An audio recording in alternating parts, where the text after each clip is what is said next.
Hello everyone, welcome back to agricultural sciences. आशा है आप सभी लोग अच्छे होंगे। सो हम लोगों ने डिस्कस किया था पहला चैप्टर आपका जो कि था न्यूट्रिएंट्स इन प्लांट्स। यहाँ हमने कुछ इन टॉपिक्स को डिस्कस किया था जैसे कि nutrition in plants, modes of nutrition, nutrition in heterotrophic plants, symbiotic plants, symbiosis क्या होता है, सेप्रोफाइटिक प्लांट्स क्या होते हैं, what is decomposition basically, insectivorous plants क्या हैं, और ग्रीन प्लांट्स कैसे अपने फूड को प्रिपेयर करते हैं फोटोसिंथेसिस के लिए, कौन कौन सी चीज़ें रिक्वायर्ड होती हैं basically for the completion of photosynthesis.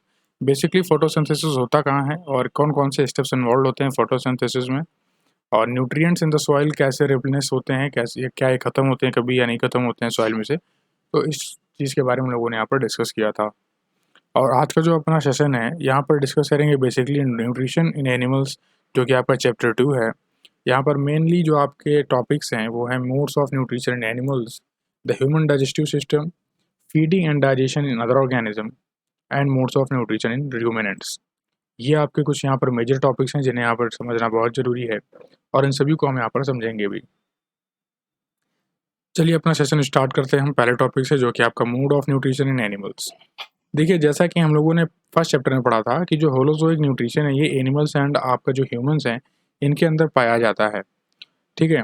और बेसिकली क्या होता है होलोजोइक न्यूट्रिशन?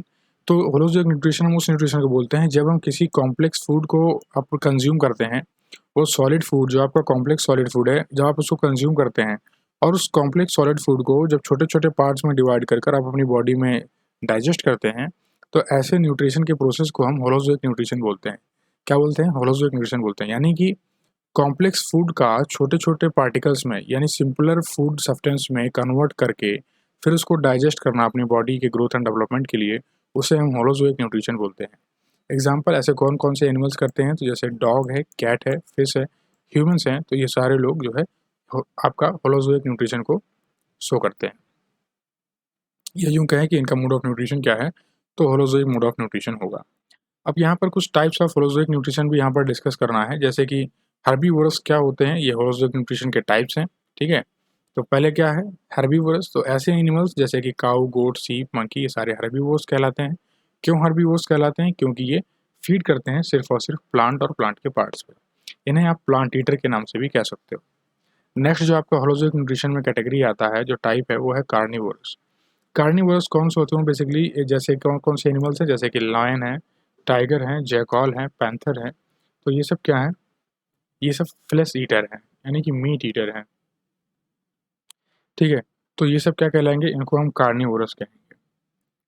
ओमनीवोरस क्या है? तो omnivorous animals are those who feed on both plants and animals food. यानी कि ये हैं वो जो प्लांट और एनिमल यानी हर्बीवोरस प्लस कार्निवोरस, इन दोनों को मिला के क्या बना है आपका ओमनीवोरस बना है। तो ऐसे कौन से एनिमल्स हैं, जैसे कि ह्यूमंस हैं, बियर्स हैं, डॉग्स हैं, क्रोज हैं एंड एंड्स हैं। तो ये सब क्या है? ओमनीवोरस है। क्या है? ओमनीवोरस न्यूट्रिशन है, यानी कि ओमनीवोरस एनिमल्स आप कहेंगे। और ये कैसे न्यूट्रिशन को शो करते हैं? तो होलोजोइक, यानी ये जितने भी आ रहे हैं हर्बीवोरस, कार्निवोरस, ओमनीवोरस, ये सारे क्या है? होलोजोइक न्यूट्रिशन की कैटेगरी के अंडर आ रहे हैं। ये चीज़ आपको याद रखनी है, इंपॉर्टेंट है, ठीक है। नेक्स्ट चलें तो आपसे क्वेश्चन है कि why sun is the ultimate source of energy. ये आपसे क्वेश्चन शायद अराइज हुआ है एक्सरसाइज में भी। तो देखिए, sun is the ultimate source of energy इसलिए क्योंकि बेटा जो फोटोन्स हैं वो अल्ट्रा वायलेट रेज से क्या किया जाता है, क्लोरोफिल पिगमेंट जो आपका होता है, जिसे आप यूनिक ग्रीन पिगमेंट के नाम से भी जानते हो, ये क्या करता है, ये यूवी इसके अल्ट्रा वायलेट रेज के फोटोन्स को ट्रैप करके फोटोसिंथेसिस के रिएक्शन को इनिशिएट कर लेता है। यानी कि ये जो क्लोरोफिल है इन्हीं फोटोन्स को ट्रैप करता है, सनलाइट एनर्जी को। और जब समझ लीजिए कि आपके जो हर्ब्स हैं, यानी कि प्लांट ने जब सनलाइट को ट्रैप करके अपना फोटोसिंथेसिस करके अपना फूड बनाया, फिर फर्दर क्या होता है, हर्बीवोरस इसको कंज्यूम करते हैं, और हर्बीवोरस को कंज्यूम करता है कार्निवोरस, और कार्निवोरस को ओमनीवोरस, ठीक है। तो ये सब क्या हुआ, इसी लाइट की एनर्जी तो इसमें कंज्यूम हुई ना। अब ये एनर्जी कंज्यूम हुई तो अब इससे कंज्यूम होकर फिर किस में गई? हर्बीवोरस में गई, है ना। मतलब कि फ्लो ऑफ एनर्जी मेंटेन्ड है। आप देखिए, किसने कंज्यूम किया? तो प्लांट ने कंज्यूम किया सोर्स ऑफ एनर्जी को, यानी यूवी रेस को। अब इसकी एनर्जी कंज्यूम होने के बाद इसको किसने खा लिया? हर्बीवोरस ने। तो कहीं ना कहीं इस एनर्जी का यूज़ जो हुआ था वो हर्बीवोरस ने भी ले लिया। फिर हर्बीवोरस को खाया कार्निवोरस ने, और हर्बीवोरस कार्निवोरस को खाया ओमनीवोरस ने। इस तरीके से जो सोर्स ऑफ एनर्जी है वो अल्टीमेट है, क्योंकि ये फ्लो है, हो रही है सभी जो फूड चेन है, यानी कि जो भी एलिमेंट्स हैं फूड चेन को कंप्लीट करने वाले, सभी के पास। जैसे कि आपको यहाँ पर दिखा रहा है कि हर्बीवोरस से कार्निवोरस पर और कार्निवोरस से ओमनीवोरस पर, इस तरीके से चेन चलती रहती है। इसीलिए हम बोलते हैं कि sun is the ultimate source of energy. और आप जानते हैं कि सन से सिर्फ ये फूड चेन ही नहीं, बाकी और भी चीज़ें के लिए हमारे सन जो है वो उसके लिए बेनिफिशियल होता है। जैसे कि अगर आपको गेहूँ वगैरह सुखाने हैं तो उसके लिए भी, मतलब आपके जो डोमेस्टिक कोर्स होते हैं उनमें भी यूज़फुल है। विटामिन डी के सिंथेसिस के लिए जो आपकी बॉडी में होता है उसके लिए भी इंपॉर्टेंट होता है सोर्स ऑफ एनर्जी, जो कि आपका सन है।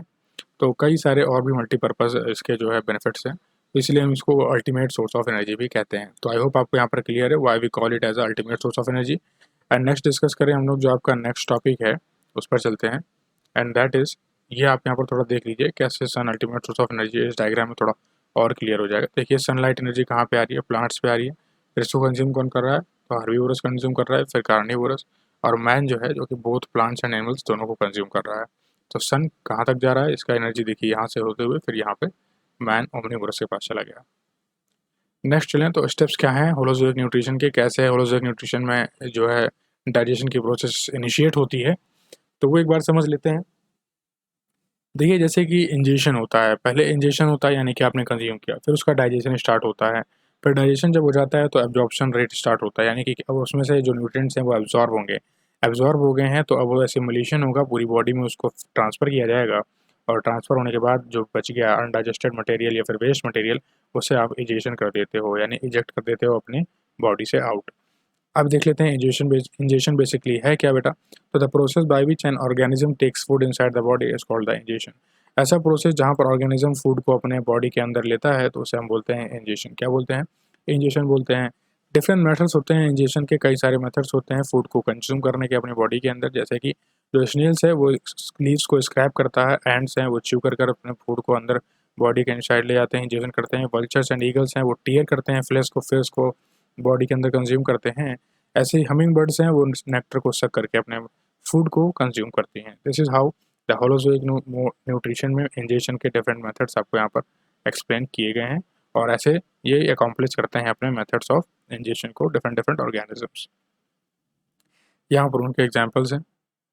जैसे कि स्नेल क्या कर रहा है, देखिए स्क्रैप कर रहा है लीफ को, इस देखिए खा रहा है धीरे धीरे इनको। और जो एंट है ये फूड पार्टिकल्स को च्यू करता है। हमिंग बर्ड है तो ये नेक्टर से जूस को सक कर लेते हैं। नेक्स्ट स्टेप्स जो आपके हैं जो है डाइजेशन, ये आफ्टर इनटेक के बाद फूड छोटे छोटे पार्ट्स में डिवाइड होता है physically and chemically into the simpler form of substance, और देन इसी प्रोसेस को हम डाइजेशन का नाम देते हैं। एब्जॉर्प्शन बेसिकली क्या है, तो the process of digestion is followed by drawing in digested food into the blood stream through the production in the stomach lining villi. देखिए यहाँ पर आपका क्वेश्चन अराइज भी एक्सरसाइज में, इसको थोड़ा सा ध्यान से समझिए कि डाइजेशन के बाद जो प्रोसेस आता है वो एब्जॉर्प्शन आता है, और इस एब्जॉर्प्शन को बेसिकली पूरा कंप्लीट कौन करता है, तो स्टमक में आपके प्रोजेक्शंस होते हैं स्टमक लाइनिंग में, यानी कि स्टमक में कुछ लाइनिंग्स होती हैं, ठीक है, उसे आप विलाई बोलते हो। क्या बोलते हो, विलाई बोलते हो। और यही विलाई क्या करती है, जो आपका डाइजेस्टेड फूड है उसमें से जो न्यूट्रिएंट्स हैं उनको ड्रॉ करती है, यानी कि उनको एब्जॉर्ब करती है डाइजेस्टेड फूड में से, और आपके ब्लड स्ट्रीम में उन न्यूट्रिएंट्स को पहुंचाया जाता है इन विलाई के through. That is why villi is important for the growth and development of the body. And absorption क्या होता है, आई होप आप समझ गए। यहाँ पर कोई डाउट है तो आप कमेंट सेक्शन में उसको मेंशन कर सकते हैं, आपको मैं दोबारा से उसको नेक्स्ट वीडियो जब भी अपलोड होगी वहाँ पर आपको समझा दूंगा, या फिर क्लासरूम में बता दूंगा आपको ये चीज़ में। एसिमुलेशन क्या होता है, तो absorb nutrients are then carried to each and every cell of organism to be used for the energy. This is how food become the parts of our body. क्या कह रहा है कि जो एब्जॉर्ब न्यूट्रिएंट्स हैं ये आपके ईच एंड जो every cell of the organism, यानी कि ऑर्गेनिज्म की जितनी भी सेल्स हैं आपकी बॉडी में, वहाँ पर ये सारे न्यूट्रिएंट्स का पहुँचाना एसिमुलेशन कहलाता है। इसीलिए कहा जाता है कि जो फूड है वो हमारे बॉडी का एक पार्ट है। क्यों, क्योंकि हर एक पार्ट में फूड जो है आपका ट्रैवल कर रहा है, तभी आपको एनर्जी वहाँ पर मिल रही है, तभी आप वर्क कर पा रहे हो। सो इसलिए आप बोलते हैं कि जो ग्रोथ एंड डेवलपमेंट है उसके लिए क्या है, जो होलोजोइक न्यूट्रिशन है ये बेस्ट माना जाता है, क्योंकि यहाँ पर स्टेप बाय स्टेप और कम्प्लीटली और बहुत ही एडुकेट अमाउंट में आपको एनर्जी यहाँ पर मिलती है, और बहुत जल्दी मिल जाती है, क्योंकि ये रेट जो होता है काफ़ी जल्दी होता है। जैसे ही आप जैसे जो आपका 2-3% जो आपका डाइजेशन है वो आपका बगल कैविटी में ही हो जाता है, तो क्या होता है आपको तुरंत फील होता है कि आपको एनर्जी मिली है जब भी आप ग्लूकोज को कंज्यूम करते हो या फिर जूस वगैरह पीते हो, जब आप थोड़ा सा टायर्ड फील करते हो। तो एजेशन की बात करें तो एजेशन क्या है, ये लास्ट प्रोसेस होती है, जो भी आपका अनयूटिलाइज्ड फूड है उसको बॉडी से थ्रू आउट बाहर कर दिया जाता है, थ्रो कर दिया जाता है via ingestion process, this is known as digestion. Parasitic nutrition देखें तो क्या होता है parasitic nutrition. So parasitic nutrition basically क्या होता है कि जैसे आपने पैरासिटिक प्लांट्स पढ़ा था वैसे ही कुछ पैरासिटिक एनिमल्स भी होते हैं, यानी कि कोई ऐसा न्यूट्रिशन जो किसी बॉडी पर डिपेंड होकर अपने न्यूट्रिशन को फुलफिल करे, या फिर ऐसे एनिमल्स या प्लांट्स जो न्यूट्रिशन को लेने के लिए कंज्यूम करने के लिए किसी अदर ऑर्गेनिज्म पर डिपेंड करते हों, तो ऐसों को हम पैरासिटिक न्यूट्रिशन मोड बोलते हैं या फिर पैरासिटिक एनिमल्स और प्लांट्स बोलते हैं। वही चीज़ यहाँ पर मैंशनड है, जैसे कि just like a parasitic plants there are some parasitic animals who feed on other organism, जिसे आप होस्ट का नाम देते हो, जिसे आप होस्ट भी कहते हो, यानी कि अदर ऑर्गेनिज्म जिस पर कोई ऑर्गेनिज्म फीड कर रहा हो उसे आप होस्ट बोलते हो। पैरासीट्स क्या है, ये आपके इनसाइड लिव करते हैं या फिर क्लोज एसोसिएशन बनाकर रखते हैं अपने होस्ट के साथ, जिससे कि ईजिली क्या करें वो सिंपल फूड को एब्जॉर्ब करते रहें अपने बॉडी के डेवलपमेंट के लिए। डिसीजेस कुछ कॉज होती हैं इन पैरासिटिक एनिमल्स की वजह से, जैसे कि ये आपका अमीबाइसिस और गियार्डिसिस, ये क्या है कुछ डिसीजेज हैं। एक है आपकी अमीबाइसिस और एक है आपका गियार्डियासिस। तो ये सिंगल सेल्ड पैरासाइट की वजह से कुछ डिसीजेज होती हैं जिनको आपको थोड़ा सा याद रखना है, इनको आप नोट डाउन कर लें, यहाँ पर स्टार भी बना सकते हैं, ये आपको थोड़ा सा डिफरेंट बनाएगा सभी को अगर आप इस चीज़ को आप रिमेंबर रखेंगे तो।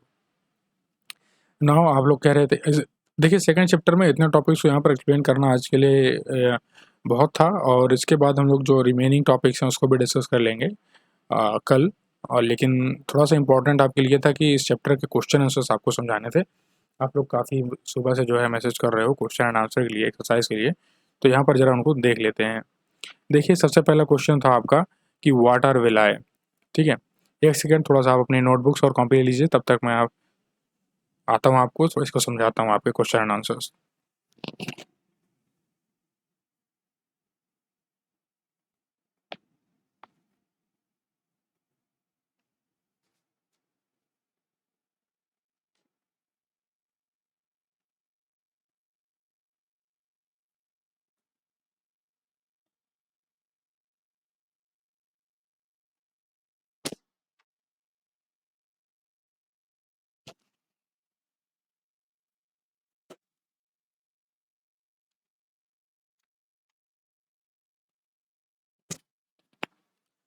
Hello everyone. तो कंटिन्यू करते हैं हम लोग अपने क्वेश्चन आंसर्स के लिए, लेकिन मैं सोच रहा हूँ कि आपको थोड़ा सा पूरी एक्सरसाइज सॉल्व कराता हूँ, क्योंकि कुछ स्टूडेंट्स ऐसे होंगे जो एक्सरसाइज सॉल्व नहीं कर पा रहे होंगे। देखिए अब आप लोग अपनी बुक को ओपन कर लिए होंगे या फिर नोटबुक होगा, तो आप जो है क्वेश्चंस के आंसर मैं आपको बताऊँगा उनको टिक कर लीजिएगा। जैसे देखिए टिक द करेक्ट पे आइए, तो जो आपका पहला क्वेश्चन है वो है which of the following is the largest organ in the human body. तो उसमें आप ए नंबर को टिक करिए, यानी कि लीवर आपका लार्जेस्ट होता है, इसको आप टिक करिए। नेक्स्ट जो है आपका वो है इन humans the process of digestion starts in which of the following organs. इसमें आप सी वाला ऑप्शन करेक्ट करिए, माउथ से स्टार्ट होता है आपका। नेक्स्ट आपका dash is not a human parasite, इसमें आप जो है हाउस फ्लाई जो सी ऑप्शन है उसको टिक कीजिएगा। नेक्स्ट है which of the following is not a form of holozoic nutrition. तो होलोजोइक न्यूट्रिशन इसमें से कौन सा है, वो है आपका बी वाला जो कि पैरासाइट है। ठीक, नेक्स्ट चलें, तो in humans in which of the following organs the process of digestion ends. तो किस ऑर्गन में जो प्रोसेस ऑफ डाइजेशन है वो एंड होती है, तो दैट इज ए नंबर, जो आपका ए है स्मॉल इंटेस्टाइन, उसको आप टिक करिएगा। नेक्स्ट है आपका which of the following is the part of digestive tract that absorb water. तो एब्जॉर्ब कौन करता है वाटर, वो आपका डी ऑप्शन है, that is large intestine. Large intestine में आपका एब्जॉर्ब होता है वाटर एंड मिनरल्स। इसको आपने पढ़ा भी है, मैंने आपको समझाया भी था जब हम लोग टॉपिक को डिस्कस कर रहे थे। कल मैं एक बार फिर डिस्कस करूंगा तो वहाँ पर भी आपको इसके बारे में थोड़ा सा क्लियर हो जाएगा। नेक्स्ट हम लोग देखें सेवेंथ आपका जो एमसीक्यू है, multiple choice question tick the correct में। तो the organ that guards the passage way of air is called the following. तो जो पैसेज वे को गार्ड करता है उसे आप क्या बोलते हो, दैट इज एपिग्लॉटिस, जो आपका ए वाला ऑप्शन है वो आपका सही होगा। नेक्स्ट चलें तो है आपका nutrient that gets digested into your mouth is called, या माउथ इज वो कौन सा है, जो आपके माउथ में न्यूट्रिएंट्स एब्जॉर्ब हो जाता है या यूँ कहें कि डाइजेस्ट हो जाता है वो कौन सा है, तो वो आपका स्टार्च है, डी ऑप्शन इसमें आपका करेक्ट है, डी को टिक करिए। नेक्स्ट आपका which of the following is the type of mode of nutrition depicted in amoeba. Amoeba में कौन सा न्यूट्रिशन को आपको देखने को मिलता है, तो बी है आपका वो होलोजोइक न्यूट्रिशन आपको वहाँ पर देख मिलता है।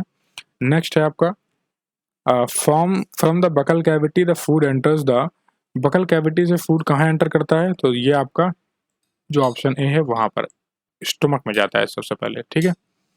फिल इन द ब्लैंक्स की बात करें तो पहले फिल इन द ब्लैंक्स में आप फिल करेंगे all animals need to eat food to get nutrition to live. इसके बाद in order to use food animals have to break it down into the process in a process called digestion. In humans the process of digestion begins with mouth. Fourth में आप लिखिए buccal cavity. Fifth में आप fill करेंगे stomach. Next चलें true false पे। तो इसमें आपका जो फर्स्ट वन होगा वो फॉल्स होगा, बाकी आपके ट्रू फॉल्स सारे ट्रू होंगे। First one is false, rest are the true. आप इसको नोट डाउन कर सकते हैं। देन गिव रीजन की बात करें तो inner walls of small intestine has villi. तो इसका गिव रीजन आप लिखेंगे to absorb water and nutrients. To absorb water and nutrients. देखिए अगर आप नोट डाउन नहीं कर पा रहे तो वीडियो को आप दोबारा से चलाइएगा, दोबारा से शुरू से देखिएगा। जिस जगह से मैं आपको आंसर डिस्कस करना शुरू किया है इसको दोबारा से आप सुनिएगा, फिर पॉज करिएगा, फिर आगे बढ़ाइएगा, फिर सुन लीजिएगा।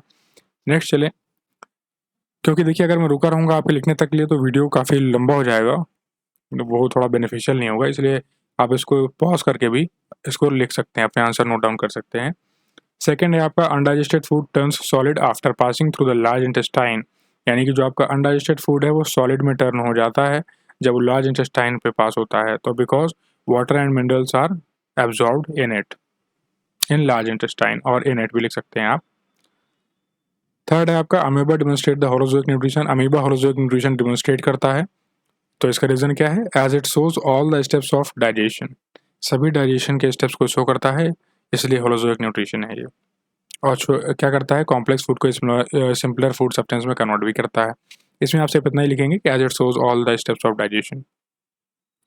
नेक्स्ट है आपका frog have a tongue attached at the front of the mouth, तो as to catch the prey easily. Next है आपका you should take time to chew your food while eating. आपको अपने फूड को जब आप इंजेस्ट करते हो तो उसको च्यू करना चाहिए ईटिंग के वक्त काफ़ी। तो इसका क्या रीज़न होगा, as to digest easily and break down into pieces. Digest easy हो जाए और कॉम्प्लेक्स फूड को पीसेस में कन्वर्ट कर लें, इसलिए हमें जो है च्यू करना पड़ता है। क्या होगा इसका answer, as to digest easily and break down it into pieces, small pieces. Now अब हम लोग क्वेश्चन आंसर डिस्कस करते हैं, लेकिन एक ई वाले भी हैं आपका वन वर्ड है, इसको भी आप कहेंगे नहीं कराया, तो इसको भी आप नोट डाउन कर लीजिए फिर। Where does the peristalsis take place, तो पेरिस्टाल्सिस कहाँ होता है, ईसोफेगस में होता है। Second is digestion is completed in which part of the alimentary canal और एलिमेंट्री सिस्टम, तो इसे आप small intestine. Name of the gland that secretes the bile, that is liver. Which is the first nutrient to be digested in the alimentary canal, that is starch. तो I hope ई तक आपने note down कर लिया होगा, नहीं note down किया है तो कोई बात नहीं, दोबारा से आप वीडियो को प्ले करिएगा, वहाँ फिर आप इसको नोट डाउन कर लीजिएगा। अब हम क्वेश्चन आंसर डिस्कस करते हैं। देखिए पहला क्वेश्चन था आपका व्हाट आर विलाई। ये फोटो देखिए आप, ये क्या है, ये वॉल है और विलाई के इस तरह स्टमक के अंदर इस तरह की कुछ इंटेस्टाइनल विलाई आपको मिलती है। ये देखिए फिंगर लाइक प्रोजेक्शन है ना, ये देखिए फिंगर लाइक प्रोजेक्शन है, उंगलियों की तरह जो है बाहर कुछ प्रोजेक्शन निकला हुआ है, ठीक है। तो यही क्या करते हैं, ये इन्हीं का काम होता है कि जो स्मॉल इंटेस्टाइन में जो इनर सरफेस पे है प्रेजेंट है ये फिंगर लाइक प्रोजेक्शन, इन्हीं का काम होता है कि जो भी डाइजेस्टेड फूड है उसके अंदर जो न्यूट्रिएंट्स है उनको एब्जॉर्ब करना। इसका काम होता है, इनविलाई का काम होता है। कहाँ पर होते हैं ये, तो ये क्या होते हैं, ये आपके स्टमक के इनर लाइनिंग पर होते हैं, ठीक है। तो ये चीज़ आपको यहाँ पर क्लियर रखनी है, डायग्राम से आपको पूरा क्लियर होगा कि कैसा स्ट्रक्चर होता है। नेक्स्ट आपका how does humming bird collect the food. Humming bird अपने फूड को कैसे कलेक्ट करती है, तो हमिंग बर्ड्स क्या करती है, जो क्या करती है, ये नेक्टर को ड्रैंक करती है। नेक्टर को ड्रैंक करती है कैसे, तो by sucking it up like a juice. जैसे आप स्ट्रॉ से जूस सक करते हो वैसे ये अपनी बीक के थ्रू क्या करती है, नेक्टर तक अपनी बीक पहुंचाती है और अपने टंग को उस नेक्टर पे ले जाती है और वहाँ से उसको सक कर लेती है अपने बॉडी के अंदर। So this is how humming bird consume the food और कलेक्ट द फूड। रेफरेंस के तौर पर आप समझ सकते हैं कि जो हमिंग बर्ड है ये नेक्टर को कंज्यूम करती है, लिक करती है, जैसे डॉग क्या करता है, अपने बाउल ऑफ वाटर को लैप करता है। जैसे डॉग पानी पीता है ना, सेम उसी तरीके से ये बर्ड भी नेक्टर जूस को कंज्यूम करती है या फिर कलेक्ट करती है। तो आई होप यहाँ पर आपको समझ में आ गया होगा इस रेफरेंस से कि कैसे बर्ड अपना नेक्टर जूस को कंज्यूम करती है या फिर फूड कलेक्ट करती है। नेक्स्ट आपका क्वेश्चन थर्ड था कि what is the function of saliva in humans में जो सलाइवा होता है माउथ में बकल कैविटी में, उसका फंक्शन बेसिकली क्या है? तो it helps you to chew, taste and swallow food. किस काम के लिए होता है? आपके फूड को स्वेलो करने के लिए, इजिली टेस्ट करने के लिए और च्यू करने के लिए आपका सलाइवा यूज़ में आता है। दूसरा क्या काम है इसका? तो fights germs in the mouth and prevents the bad breath. जो आपके माउथ में जर्म्स है उनके अगेंस्ट फाइट करता है ये सलाइवा, और जो बैड ब्रेथ है उससे भी आपको ये प्रिवेंट करता है। और ये क्या करता है? सलाइवा कुछ एंजाइम्स को कंटेन करता है जो कि केमिकल ब्रेकडाउन ऑफ स्टार्च के लिए भी हेल्पफुल होते हैं। और due to the presence of saliva ही सबसे पहले कौन सा डाइजेस्ट होता है न्यूट्रिएंट? तो वो आपका स्टार्च ही है। ठीक। नेक्स्ट आपका what is epiglottis, how does it function? तो एक स्पेशल फ्लैप होती है जो कवर करती है ट्रैकिया को during the swelling so that food does not enter the lungs. क्या होता है? एक स्पेशल फ्लैप है, जैसे यहाँ पर आप देखिए, यहाँ पर ये देखिए, यहाँ से क्या है, माउथ आपका यहाँ से ओपन है। जब आप फूड कंज्यूम करते हो तो यहाँ इस पैसेज से आता है आपका यहाँ से, ठीक है। अब यहाँ पर क्या है, ये नोस्ट्रिल है यहाँ से, ठीक। तो नोस्ट्रिल के लिए हवा यहाँ से आती है, ठीक। अब ये देखिए ये कॉमन पैसेज है। ये कॉमन पैसेज को क्या बोलते हो? फायरिंग्स बोलते हो। क्या बोलते हो? फायरिंग्स। जैसे मैंने आपको बताया था, PHYRNX, फायरिंग्स, ठीक। ये फायरिंग्स होता है, ये वाला पोर्शन जहाँ पर आपका है, जहाँ दोनों मीट कर गए इस पॉइंट पर, ठीक है। अब इस पॉइंट के नीचे देखिए, ये एक वॉल बनी हुई है, ठीक है। ये एक वॉल बनी है और यहाँ पर देखिए दो पार्ट में डिवाइडेड है। ये जो रेड वाला पार्ट है और यहाँ पे सिल्वर वाला पार्ट जो है, पाइप दिख रहा है, ये पीछे एक पाइप है इसके और ये पाइप है। तो ये जो पाइप आपको दिख रहा है जहाँ पे सिल्वर से बना हुआ है, इसे आप बोलते हो ट्रैकिया। क्या बोलते हो? ट्रैकिया। यानी जब आप सांस लेते हो यहाँ नाक से, तो यहाँ से हवा जाती है और ये सिल्वर वाले से आपके फेफड़ों में जाती है, लंग्स में। लेकिन जब आप फूड कंज्यूम करते हो, जब आप खाना खाते हो, तो इस पैसेज, इस रास्ते से आता है और ये रास्ता क्या होता है? बंद हो जाता है, ठीक है। और ये जो पीछे वाला जो लाइन है, ये ईसोफेगस है, जो यहाँ से आपका फूड, ये इस पाइप के पीछे वाला जो पोर्शन है, ये ईसोफेगस कहलाता है और यहाँ से फिर आपके स्टमक में जाता है फूड। तो आई होप आपको अब क्लियर है कि ये एपिग्लॉटिस क्या होता है। ये एपिग्लॉटिस, ये एक वॉल है, एक फ्लैप है स्किन का, जो क्या करता है? ट्रैकिया को बंद करता है जब आप फूड को क्या करते हो? स्वेलो करते हो, निगलते हो, जिससे कि जो आपका फूड है वो आपके लंग्स वाले पाइप में ना जाने पाए। क्योंकि जब आप जाते हैं उसमें अगर गया भोजन तो आपको हिचकी आती है। हिचकी आती है तो क्या होता है? ये फूड जो इस पाइप में आया, ये वापस से यहाँ पे आ जाता है, फिर आपके इसोफेगस में चला जाता है। ये इसलिए जो है एपिग्लॉटिस आपका बेनिफिशियल होता है किसी बॉडी में होना। तो आई होप आपको ये चीज़ क्लियर है। इसका आंसर आप ये लिख सकते हो। नेक्स्ट है, what do you understand by the wisdom teeth, where are these found? Wisdom teeth क्या होता है? तो wisdom teeth are also known as the third molar teeth. इसको आप थर्ड मोलर टीथ भी बोलते हो। They are located at the back of the upper and the lower jaws. ये बैक एंड में आपके होते हैं। कहाँ पर? तो अपर एंड लोअर जॉज दोनों में पाए जाते हैं। और the last teeth to emerge in the late teens and early twenties. Late teens और अर्ली ट्वेंटीज में ये आपका इमर्ज होता है। ये देखिए, ये मोलर्स है और मोलर्स का जो लास्ट जो निकलता है, जो टीथ होगा आपका, वो आपका विजडम टीथ कहलाता है। नेक्स्ट चले, what are the different types of teeth in humans? तो डिफरेंट टाइप्स के टीथ क्या हो, कौन कौन से होते हैं ह्यूमंस में?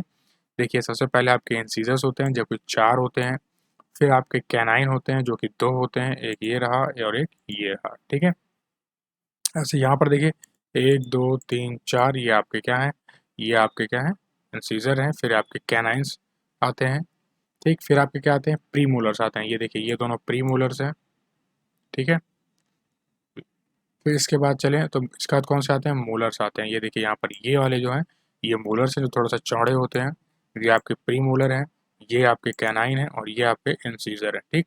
अब इसके पीछे जो आता है वो आपका विजडम टीथ होता है, जो कि 2 होते हैं, एक इधर और एक इधर निकलेगा, ठीक है। तो कितने पेयर हो गए? देखिए, 4 और 2 6, 4 10 और ये 14 यानी 14 और 1 2 16। तो 16 पेयर हो गए आपके एक जॉ में, ठीक। ऊपर भी 16 हो गया तो 32 पूरे हो जाएंगे। लेकिन जो टीन होते हैं उनके अंदर सिर्फ ये चीज़ पाई जाती है, यानी आपके अंदर सिर्फ 28 पेयर पाए जाएंगे। 14 नीचे, 14 ऊपर, 28 टोटल, ठीक है। और जो आपके एडल्ट हो जाते हैं उनके अंदर आपको कितने मिलते हैं? 32 मिल जाते हैं, ठीक। नेक्स्ट चले, तो what happens to the food inside the large intestine? Large intestine में फूड को साथ क्या होता है या फूड का क्या होता है, तो वाटर एंड जो रेसिडुअल मिनरल्स हैं ये एब्जॉर्ब किए जाते हैं लार्ज इंटेस्टाइन में, जो भी रिमेनिंग फूड है उसमें से। और जो पार्ट आपका रह गया, जो आप एब्जॉर्प्शन के बाद जो मटेरियल रह जाता है उसे आप वेस्ट ऑफ फूड बोलते हो। क्या बोलते हो? वेस्ट फूड बोलते हो, या तो सेमी सॉलिड मास होता है जिसे आप वेस्ट फूड या अनडाइजेस्टेड फूड कहते हो। ये चीज़ होती है लार्ज इंटेस्टाइन में। क्या होता है? तो water and residual minerals are absorbed in the large intestine. How does the hydrochloric acid help in the digestion? तो स्टमक सिक्रीट करता है हाइड्रोक्लोरिक एसिड को स्मॉल अमाउंट में, जो क्या करता है, ब्रेक डाउन करता है फूड को। इस तरीके से हाइड्रोक्लोरिक एसिड स्टमक में वर्क करता है और इसे डाइजेशन में हेल्प करता है। और क्या करता है? तो हाइड्रोक्लोरिक क्या करता है? This helps to kill the bacteria and other germs present in the food making it acidic. ये हाइड्रोक्लोरिक एसिड क्या होता है? ये क्या करता है? जब पेट में जाता है या पेट में HCl प्रेजेंट होता ही है, आपको पता ही है, तो ये डाइजेशन में कैसे हेल्प करता है? उसको एसिडिक इन नेचर बनाता है वहाँ के एनवायरनमेंट को, और वहाँ का जो बैक्टीरिया और जर्म्स है फूड में उनको किल कर देता है। Strong muscles of stomach also churn the food vigorously and help in digestion by mixing it with the digestive juices।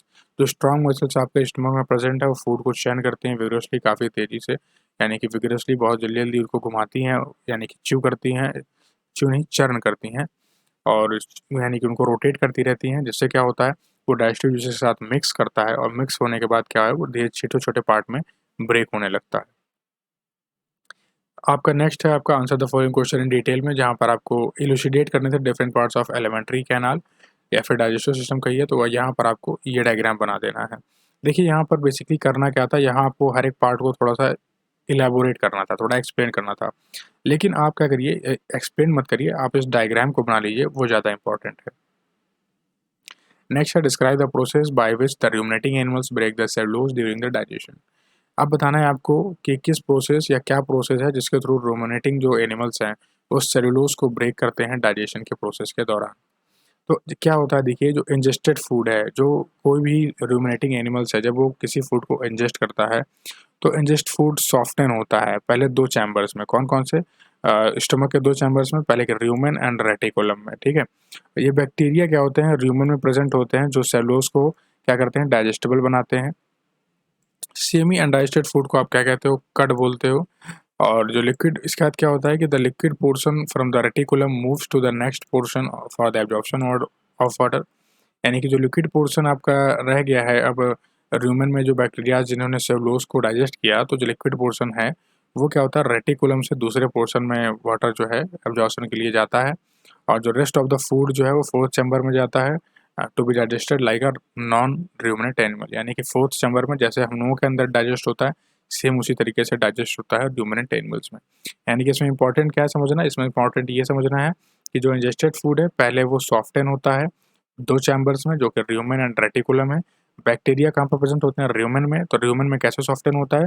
Rumen में प्रेजेंट होते हैं बैक्टीरिया, जो कैसे बैक्टीरिया हैं? सेलुलोज डाइजेस्टिंग बैक्टीरिया हैं, यानी कि ऐसे बैक्टीरिया जो सेलुलोज को डाइजेस्ट करते हैं। और ये सेलुलोज को डाइजेस्ट करते हैं, इसका मतलब आपके जो फूड है, जो ग्रास या फिर जो आपका रॉ मटेरियल खाया है फूड एनिमल ने, रूमिनेटिंग एनिमल ने, उसको ये सॉफ्टन कर देते हैं। जो सॉफ्टन कर देते हैं, फिर क्या होता है, रेटिकुलम से फिर क्या होता है, जब सॉफ्टन कर दिया तो कुछ लिक्विड आपका वहाँ से लिक्विड फॉर्म में फूड कन्वर्ट हो जाता है। वो लिक्विड फॉर्म में कन्वर्ट होने के बाद रेटिकुलम से वो नेक्स्ट पोर्शन में उसको ट्रांसफर किया जाता है एब्जॉर्प्शन ऑफ वाटर के लिए। और जब एब्जॉर्प्शन ऑफ वाटर हो जाता है, फिर क्या होता है, उसको फोर्थ चैम्बर में भेजा जाता है कि अब जो बचा हुआ फूड है, जो आपका अब अनडाइजेस्टेड फूड जो बचा है, उसको अब लास्ट चैम्बर में भेजकर जैसे हमारे बॉडी के अंदर डाइजेस्ट होता है, सेम उसी तरीके से उनकी बॉडी के अंदर भी डाइजेशन होने लगता है। इसमें इंपॉर्टेंट एक पॉइंट है, वो ये है कि सेमी अनडाइजेस्टेड फूड जिसको रूमिनेटिंग एनिमल्स अपने पेट से दोबारा मुंह में लाकर च्यू करते हैं, उसे क्या बोलते हैं? उसे आप कड बोलते हो, CUD। तो ये चीज़ आई होप आपको क्लियर है ये पॉइंट। इसी तरीके से आप आंसर भी लिखोगे। नेक्स्ट है आपका जो लास्ट क्वेश्चन है, describe the process by which house fly derives it's nutrition. कैसे हाउस फ्लाई अपने न्यूट्रिशन को डिराइव करती है, तो यहाँ पर आपको लिखा हुआ है, house fly drink through a tube like tongue called proboscis.